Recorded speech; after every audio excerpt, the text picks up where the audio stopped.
everybody. I'm London Jackson, also known as History of the Batman. I'm so happy to talk with the amazing creators, Jimmy Palmiotti and Amanda Connor. I want to thank you guys for stopping by, but not really, because this is all... We're right outside your house. Thank you so much for coming on this virtual panel. As we all know, we're doing this because of the COVID crisis, and I just wanted to know how the quarantine and the stay-at-home orders and everything over the last several months has affected your creative work, your creative process, because I know some people have been thriving creatively with their work during quarantine, and others if they felt that it stifled their work. So I just wanted to know your personal experience with dealing with all of this and also working at the same time. Well, it's funny because during lockdown, it sort of felt the same for me, and I can't speak for all work at home freelancers, but it was just doing more of what we usually do. Jimmy and I work from home, so it was just sort of more of the same, just more working from home, less going to restaurants. We used to go to restaurants a lot, and we've kind of learned to cook a little bit. I've revisited beef stroganoff, which I haven't done in 20 years. I gotta say, for me, it was a little stifling creatively, because I'm so used to having outside stimulus and traveling and everything, and that helps my writing. I'll be glad when it's over. The only positive I think I can get out of it is less airplanes overhead, more animal noises, because we're in Florida, so there's definitely more birds and more everything. We do have a lot of animals. We just discovered 3 bunnies in our backyard. Which means there'll be 40 of them in a matter of, yeah. Now we're back to, everybody's making everything political, from masks to everything's so political. I've been going on Twitter. I think I'm going to start shutting it down. I'm just going to put artwork on, and that's the end of it, because I'm so tired of politics and so tired of, if you wear a mask, you're this. If you don't wear a mask, you're that. That's baloney. It's yeah. I don't understand the ties to politics and just safety. I think it should be everything. We're mask people by what we do for a living. We're all about masks, right? Whether it's, even though it's reverse, it's covering here instead of there.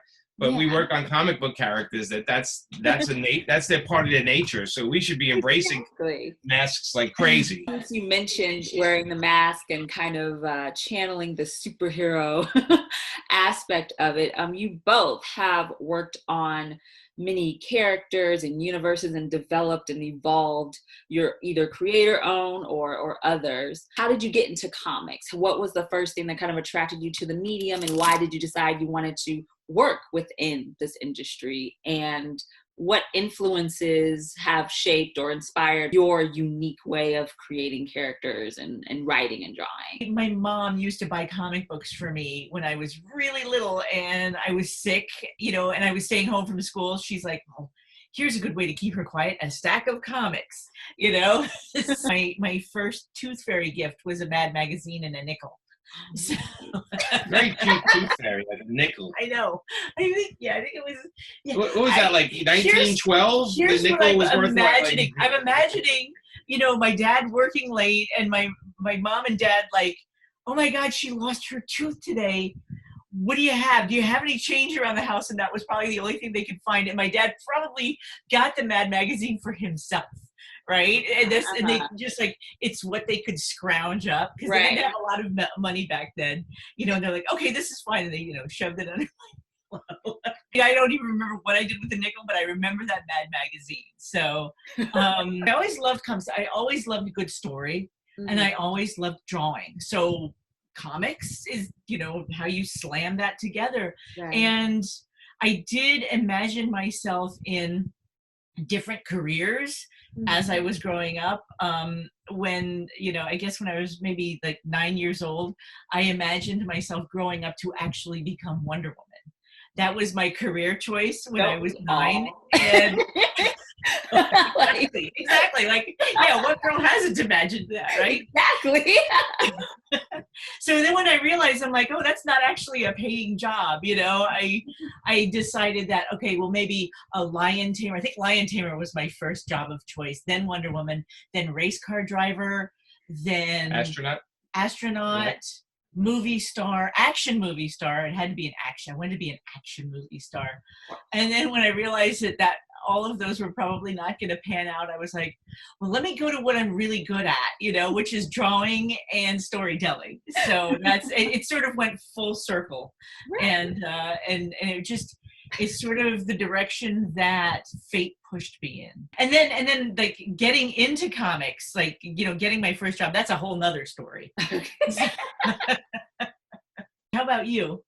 Well, I have three brothers, and this was at a time when there was not a lot to watch on TV. There was no computers, no cell phones, none of that. Mm-hmm. So comic books were everywhere. Our friends had them.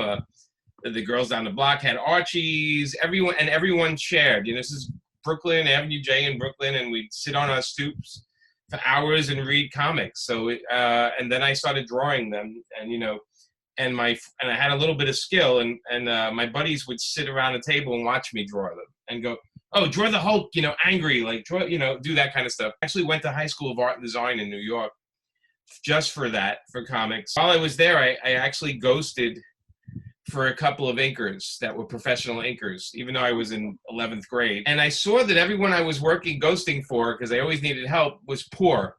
And I decided comics are not for me. I need to make, my family was already poor. I didn't want to get into a business that was just as poor as my family. I was like, oh my God, I thought I'd make some money from this. So I got into advertising. I went to college for advertising, and I did pretty well with it. And then I think around my 30th birthday, around that time, I hooked up with an old high school buddy, Mark Texera. And he was drawing Ghost Rider and Punisher at the same time, 2 books a month for Marvel. Mm. And he needed help. So I told him I would help him if I can work up in the Marvel offices. So he arranged that. So I was up there every day.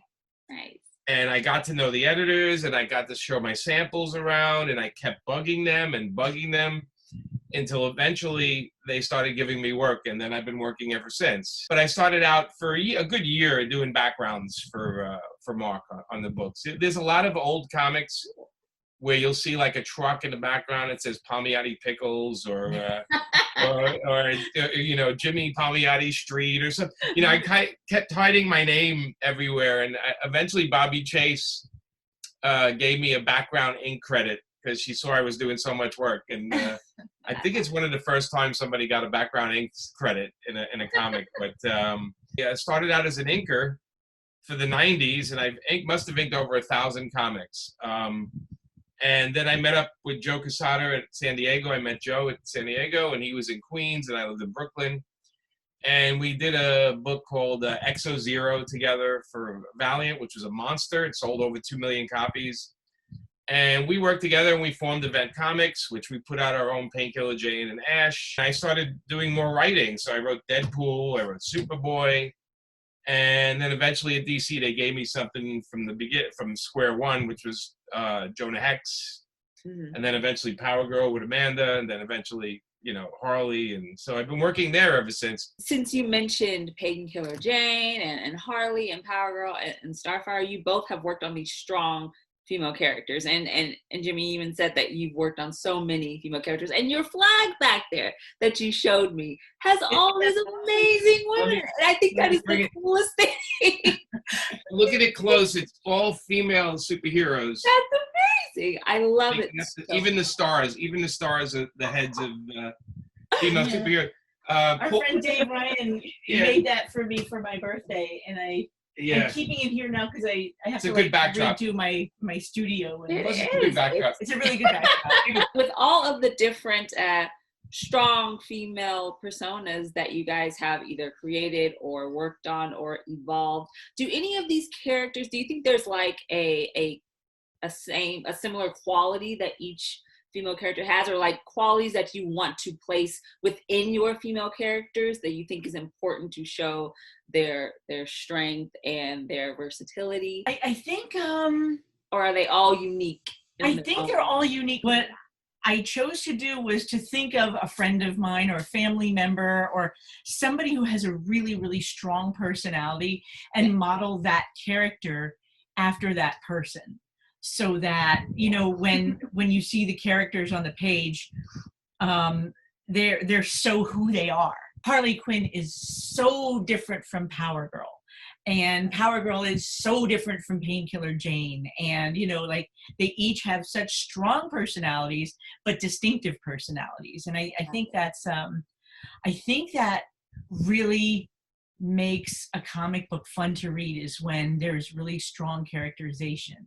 Mm-hmm. And I think the common thread with all our characters is they all have a sense of humor.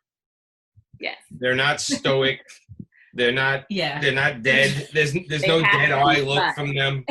Like stoicism, no pouting model. And, no, I mean, you know.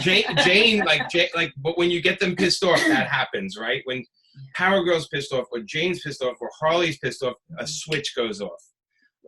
But until they're pushed that way, they actually have integrity and they have a lot of empathy towards the people they're with. In our books, we do not jump into a fight.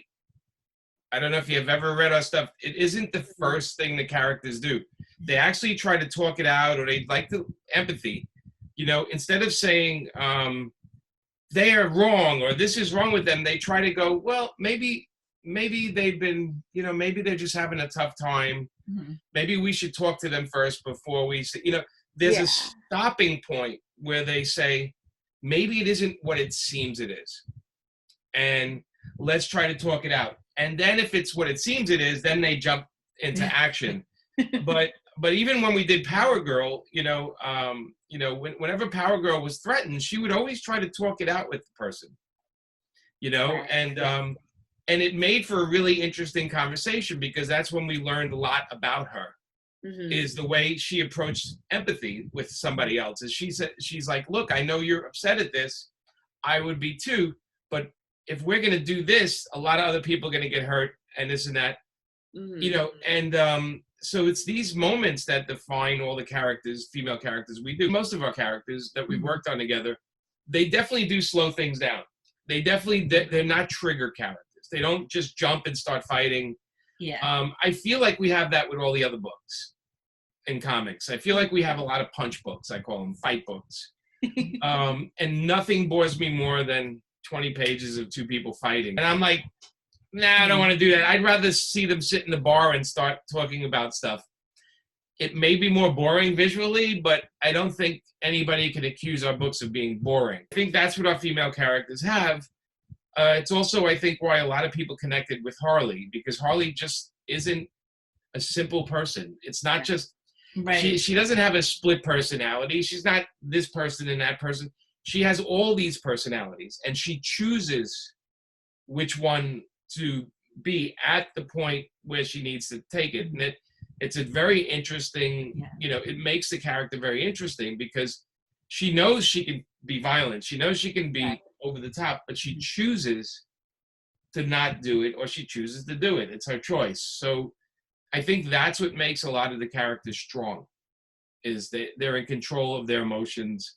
And again, they try to empathize. I think it's the first thing you have to do when you're a hero is understand what other people are going through before making a judgment. I think that's why your books and your characters are so fun, because you bring so much depth to them. And like you said, they're not just fighting and it's not just kind of random. There's a whole story and background and everything to each character or each arc. And I think that's why your guys' work is so fun and that people really enjoy it.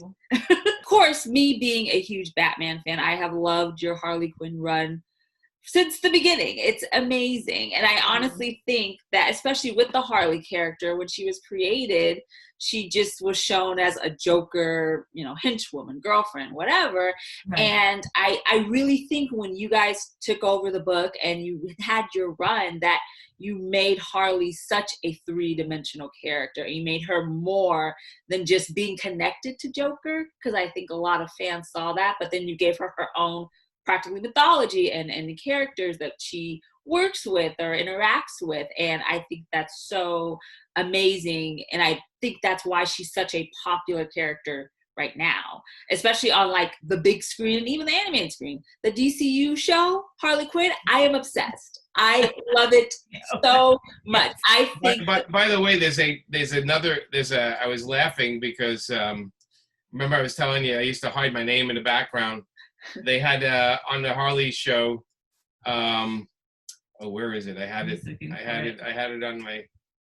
Oh, I don't know where it is. But they had me in the back. They had, I think it was a dress shop or something. It said Palmiotti's dress shop. And I was laughing. I was like, of course it's a dress or bridal shop. I think it was in the last episode last week. And I was laughing. I'm like, those guys. I'm assuming you guys love it. Yes. Yeah. Oh yeah. The way that Harley is portrayed and everything, because it's so fun. And I also, of course, see much of Harley within Margot Robbie's portrayal, from Suicide Squad to Birds of Prey, which Birds of Prey recently came out in February. Were you guys actively like consultants on Birds of Prey? Did you work with them on that film? No, I don't know if you can talk about that, but I was no, we can talk. We're comic book people. You know, right. You stay over there. They did invite us to the set. Yeah, which was really nice of them. Which was really nice, and we got to watch the whole a decent part of the scene where they're fighting in towards the end, where they're fighting in the fun house. In the fun house. So we got to watch that, and Margot came skating over to us and gave us a hug, and it was very nice because we got to meet the writers and everybody, and they were telling us how much our books influenced the movie, which was very nice to hear. And we did go to the premiere in London, and that was another fun thing to do. They didn't consult us. We hope in the future they do, because it just would seem like an easy job for them to hire us. We work pretty cheap. We work pretty cheap. I love Birds of Prey, but I would definitely have made Amanda one of the roller skating girls in the. Even though I really can't roller skate very well at all. But I would have had a little more. I love when movies do that. They throw people in and these things. People But Stan Lee, you always see Stan Lee in a movie, or exactly. Yeah, it would have been nice if Harley threw up in your bag. Yes, at the nightclub. Our whole goal with Harley was to not make her a secondary character in the Batman universe. And that's the reason we pulled her out of Gotham and put her in Coney Island and gave her own supporting cast. Because we both felt that if we just keep writing Harley as a Batman character, she's never going to break out from that. Keeping her in Gotham just makes it so, like, when's Batman going to show up? When's the Joker going to show up? And that's the cartoon's job. Right? Because the cartoon keeps her in Gotham. And that's fine. I mean, if they go to a season 3, I would definitely have her go to Coney or something. That's what I would do. Oh, that would be amazing. But we've tried with the book, and again, with how many years we've been working on it, we've always tried to keep her out of Gotham somewhat. Although in the new series, in the Birds of Prey, when obviously she's there. Yeah. Right. But in our own book, we try to keep her out of there, because then it becomes about the secondary characters. Then it becomes about the other bad guys, and it becomes about Batman, and then it becomes about, and what happens there is you start to lose your focus on the character. And for our series, for all 3 omnibuses, and there's a lot of books, it's always been Harley's point of view. Harley is the main thing. And I think when you call a book Harley Quinn, I think the less you do the team ups and all that stuff, and focus on who the character is, that's how you're going to be successful with the character. I think the worst thing you can do is to get the character and start throwing other characters in, because it just weakens it out. It's like Superman. It's great to see Jimmy and Lois, but you can't have them having adventures in Superman's book, because it takes away from Superman's story. Like if I wrote Superman for a year, it would be about Clark and Superman. It would not be about everyone else all the time. Right. And I think that's really important when you're trying to establish a character. We loved what Bruce Timm and Paul Dini did, but we knew we had to do something different to move her a little forward with the times. And again, we couldn't write an abusive relationship book. Well, that's the thing also, is that we wanted to actually take Harley back to her Bruce and Paul character. It's like she started like becoming different people. Like, it's just, her character started not ringing true. It was dark. It seemed, It was going dark. And I mean, and right. some people love dark, and it works for some people. But we really wanted to, she had a new costume, she had like a new, new digs, but we wanted to actually bring her personality full circle back to her original personality, which is pretty fun loving and goofy. Like the way I can't imagine Harley being dark. Like Right. that doesn't fit her character. Yeah, Harley is all about love. Yes. She loves her friends. She loves her animals. Yeah. She loves her food. Like she goes, 1,000% in on everything she really loves. Yeah. And that's the thing. That's always been a steady thing with our character. Meaning she loves her friends. She might mess with them. She might screw up everything in their lives, but she loves them at the end of the day. Cares about them. Yeah, and even in the really book, we had a lot of quiet moments in our series where, she would stop everything and jump in an aquarium and hug a whale, or she would help a homeless person and eat with them and talk to them. Like we had a lot of moments because this is the person we saw her being, a super caring person that can't control certain aspects of her life because she is also a trigger. She's also a trigger person. She like something happens. She gets, don't mess with that dog. I'll kill you. That's an innocent.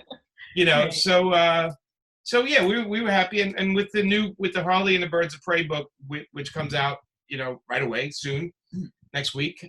Depends when this is airing.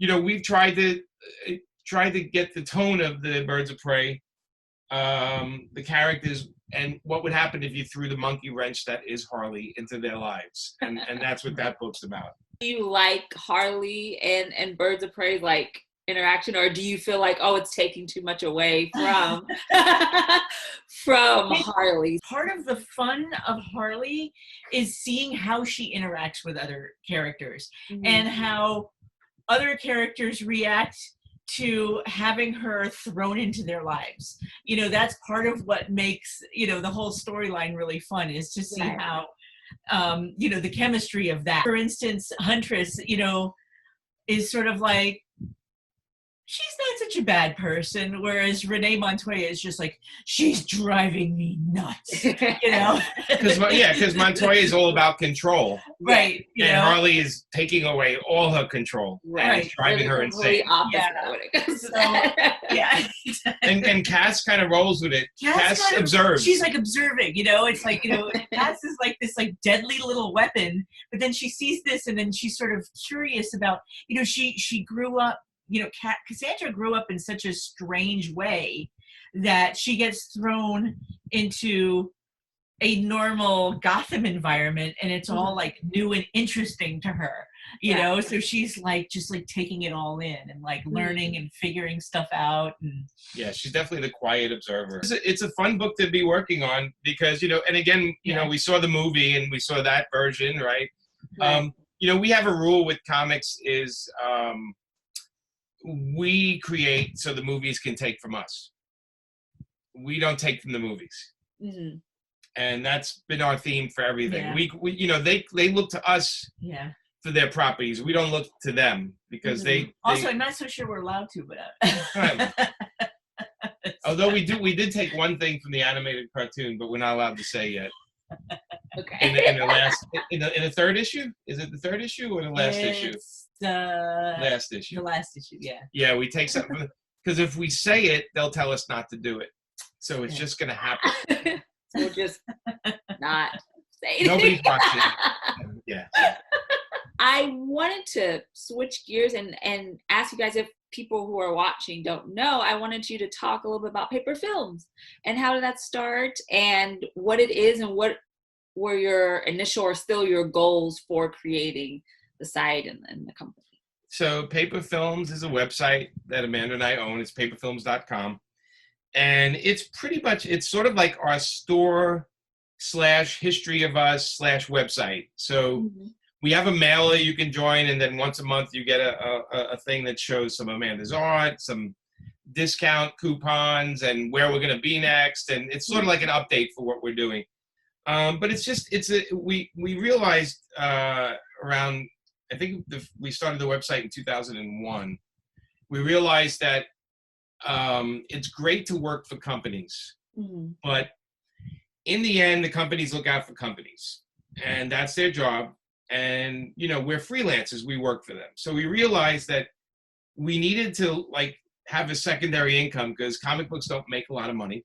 People think they do. There's a couple of guys that do very well.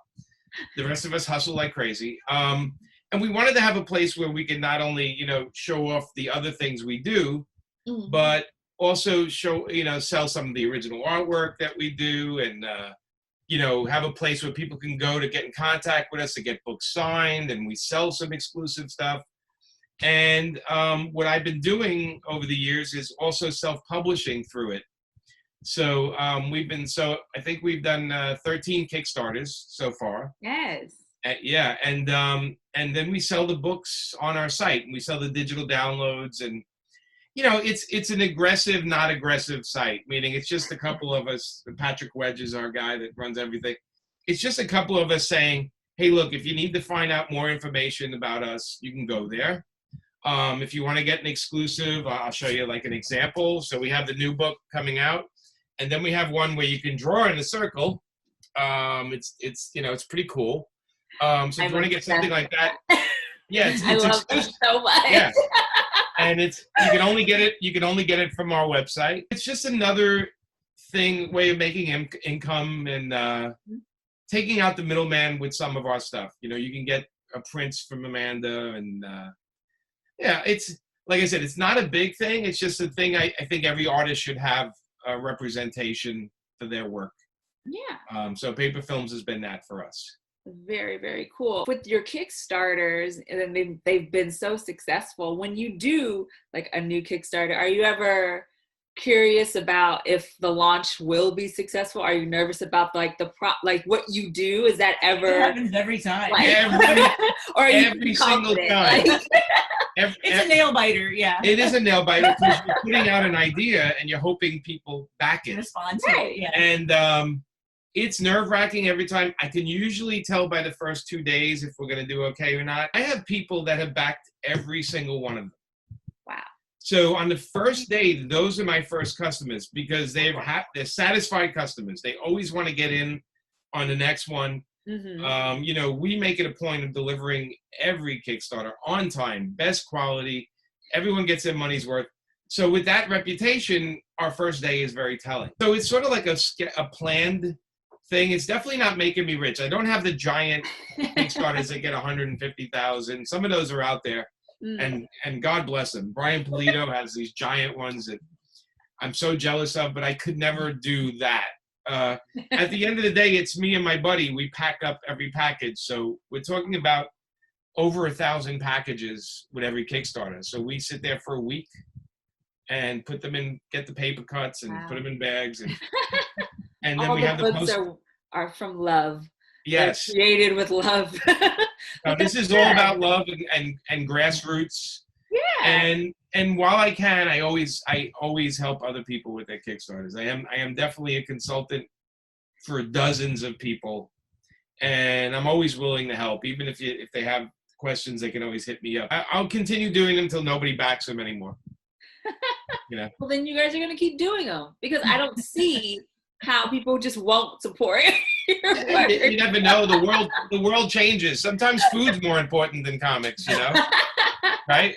We learned that in the past couple of months. People, right? Food and toilet paper for some reason. For sure. I know if I did my Kickstarter and offered a roll of toilet paper like 3 months ago, like a comic and a roll of, I would have sold thousands of them, you know? The quality of work isn't going to decrease, so I don't see how people wouldn't support it. But that's just me being a fan. We hope not. We keep working harder. Yeah. We keep getting more and more disciplined. Look, it's a learning curve for all of us, so we're still on the curve. Yeah. For everything. I'm still learning every day. It's wonderful and sad at the same time, you know. She'll tell you, right? Yeah. It's like, I didn't know that. Oh, gee, oh, you know. Between doing your own, like, creator-owned comics or indie, whatever you want to label it, versus doing like Harley Quinn for DC and other major companies, Marvel, and working with those characters. When you do your own versus more corporate, is your creativity limited with the corporate more so than when you get to do your own book? Or can you still have your vision in no matter which company? Like, what are the pros and cons of doing your own books versus for other companies? You know, when you work for a company, you do have to adhere to their standards. Sometimes their standards change, so it makes it a little confusing. Yes. And then you have to do rewrites and redraws. Yes. But we're gonna get Exhibit A. Exhibit A, B, and C. Yeah. So you have to sort of and the thing is that when we first started doing Harley Quinn, you know, she wasn't a big character at the time when we first started, you know, doing Harley Quinn 0 and Harley Quinn #1. Yes. They're like, yeah, do whatever you want. Nobody's gonna, you know, this book is only gonna last for like 6 months, and then we'll put you on something else. Nobody had any idea that it was gonna. It would just explode. Yeah. So we sort of were just like, we were being very subversive. We would just throw everything in, and after a while, like, you know, the legal department was like, no, you can't have a giant piece of poop right in the center frame. You can't do that, you know? So we're always keeping them on their toes. Standards change. And so now there's stuff that we were able to get away with before that we can't get away with now. But then there's stuff that we can do that we couldn't get away with before. So it's, you know, it's constantly changing. Yeah. Whereas if you're working on your own project, you can pretty much do what, you know, whatever you want. Yeah, I definitely, as long as you put a warning on the cover somewhere that it's mature, you get. Dan DiDio used to say all the time to me, he goes, write it the way you guys see it, and we'll tell you what you can't do. Right. He goes, but write it, push the envelope, and he goes, if you know, give us enough that we have to start searching, you'll probably get away with something. You know, and we definitely did. We would do like major things, and they would go, "You can't do that," but they wouldn't see the 3 other things we got away with, right? So the readers love it. You know, the readers like the challenge. You know, they like seeing something that they were never able to see before. Right. Yes. Anything that's new or refreshing, we love. Yes. Yeah. Like to push the envelope with language, with the situations. You know, they're so hung up on nudity that we like to cause them trouble all the time because it's never with us. It's like just body stuff. It's just, yeah, and it's also pushing the envelope and seeing what we can get away with. Yeah, and I think people like that. I think people like it in their comics. I know I've seen 1,000 posts on Nightwing's, you know, this whole thing. And actually, Amanda, didn't you do that in this book? Yes, you can. Nice. Yeah. Amanda did a close-up of Nightwing's. Let's see if we can get it. Can you see it? Oh, yeah. Has a little lipstick on it. Can you see it? That's amazing. I thought that the lipstick would show it better than bite marks. So. That's a tribute to Nicholas Scott, who did the original one with Nightwing. Yes, I love that. Yeah. So that's a tribute to Nicholas. We love Nicholas. And then when we do our own stuff, you can't do too much because you have to set parameters for yourself. Yeah. Because parameters, you know, keep a character true to itself, or, you know, him or herself. And you have to sort of keep it contained because, yeah, you can go crazy, but then things start getting confusing and lost. So, like, parameters are good, and you need them when you're doing your own creator-owned stuff. Going back to doing your own comics, for people who do want to either write or draw their own, what advice would you give them? Since you guys are in that world and you know the pros and cons and the struggles and the challenges of it. I would recommend having a regular job first. And doing it on the side. I wouldn't quit everything and just. You're right. Unless you have rich parents or you have money, right? Right. Yeah, most people don't, right? I would have that regular job. I would work out my idea over time. And if you're a writer that needs an artist, go to a convention or go online and find someone you can work with and be expected to pay them a couple of bucks to do it. Right. Or if you're an artist that needs a writer, same thing. But do it and post it online. Like, just create a website and then post your strip on there. Just do it. I mean, a lot of it is just getting it out there. I'll get down to the core of writing is you should be well-traveled. You should be a really good listener. You should go through love and heartache and pain and suffer and understand that these emotions are all part of your character. It can't all just be happiness and sunshine, and it can't all just be anger. You know, we're multiple, we have a lot of different emotions. So getting in touch with that stuff, and then writing every day. If you can, it doesn't matter who's seeing it. It's sort of like baseball. It's like a sport. Practice. Just get it down. Don't worry about who's going to read it or not. Yeah. Don't edit later on. If you find something you love, edit later on. Until then, just go and every morning and just wake up and go, hey, this is what I dreamed last night. Type it out. Expect it to take a good 5 or 6 years before anybody even notices you. I'm being totally serious. Unless you're an amazing artist, you have to give it time. Yeah. It's easy to be the top writer when you're writing Batman. It's not easy to be the top writer when you're doing your own thing. Every Batman artist is the top writer while they're doing Batman. Correct? Yes. Right. So the ones that are going to be around are the people that create their own things. The Frank Millers. Frank does his own things. He did Batman, didn't he? Right. You know. So it's very interesting thing. So I will say, if you can take over Batman, then do Batman for a while if you're a writer or even an artist. But not everybody can, and not every style matches it. And you got to understand too, comics are made up. They're like music. There isn't just one style. There's thousands of styles. So if you don't fit in regular comics, maybe you go to a book company and you do graphic novels, and maybe you do illustrations and stuff like that. But you have to just keep doing it. You will get discovered if you have a voice. I love the idea of people coming up with stories and art and putting them online, because I feel like people, being stuck inside a lot, are starving to be entertained. Yes. So that's why they're watching this. They're starving. They're feeding and hungry. You're always looking for, interesting things to read, or like a new series to get hooked on, or, that's people love good stories, and it's so easy to find good stuff online now. So I feel like that's a good venue. It's great to copy Jim Lee and Mike Mignola and but eventually you can't live on that. We already have a Mike Mignola and a Jim Lee, and they usually get to work first. No matter how good you look. I believe everyone is creative. I just don't think everyone grew up in environments where they were encouraged to be creative. You just have to commit. Like anything else, you have to commit to it and take it seriously, and eventually you'll be able to do it.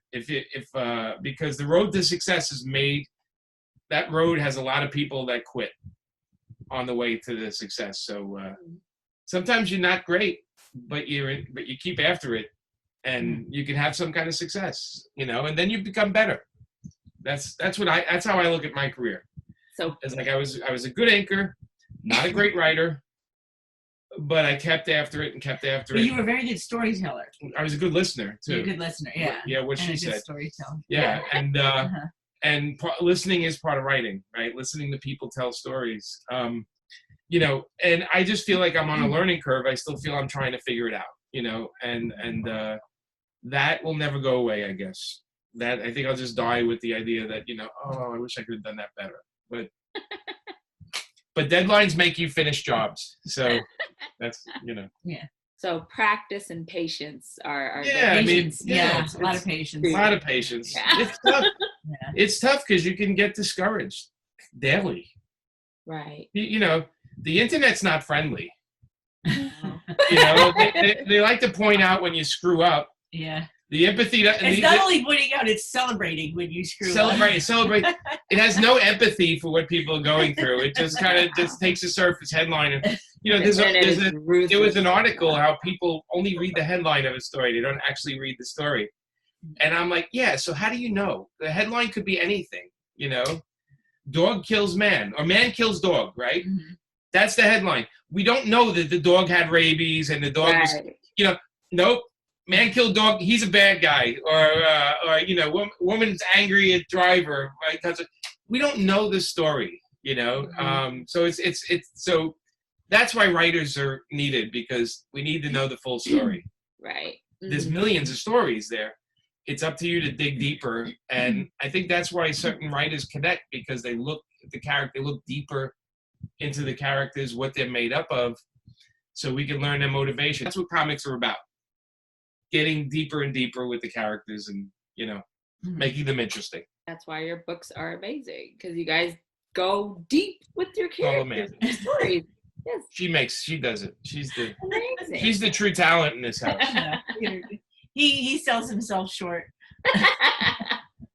Can you tell us what you guys are working on? What's coming out right now? Anything you want to share? We're trying to finish this up.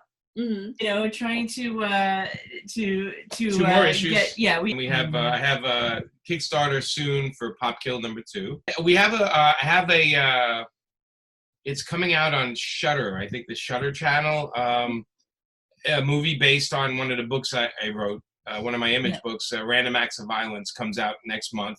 Oh, cool. And with Jay Baruchel and Anthony Williams is in it, and it's a hardcore horror movie. So if you don't like, if bloody horror movies aren't your thing, don't watch this, because oh, that's mine for sure. I'm huge horror gore like me. Okay, I have. You're gonna love it. Okay, so you might enjoy it then, because it's hardcore horror. It's loosely based on the comic, but it's really nice because one of the producers on it, and it's pretty cool. It's a small budget movie, but it's fun, you know.